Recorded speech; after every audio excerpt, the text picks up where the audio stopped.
નસવાડીમાં કુદરતી આફતનો કહેર. નસવાડીમાં અચાનક પવન સાથે વરસાદી વાતાવરણથી ભાજપની સભાનો મંડપ થયો જમીન દોસ્ત. નમસ્કાર, સહજ ન્યૂઝ સાથે હું છું ગોપાલ ભેસાણીયા.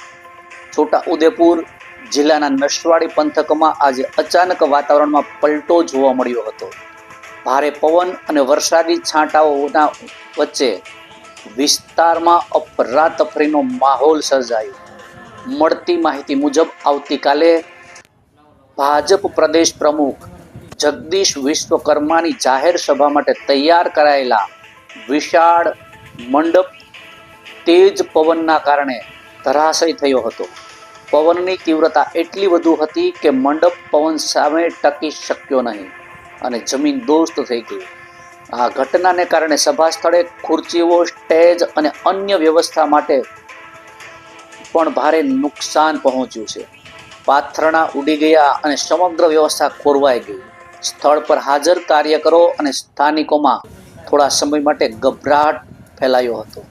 સદનસીબે આ ઘટનામાં કોઈ જાનહાનિ થયાની કોઈ પ્રાથમિક માહિતી મળી નથી. જોકે આવતીકાલની સભા માટે કરાયેલી તૈયારીઓમાં પાણી ફરી વળ્યું છે. હવામાન વિભાગની આગાહી વચ્ચે આ અચાનક બદલાયેલા વાતાવરણથી સ્થાનિક લોકોમાં ચિંતા વધતી જોવા મળી રહી છે. રિપોર્ટર શિલ્પા શાહ, સહજ ન્યૂઝ, નસવાડી.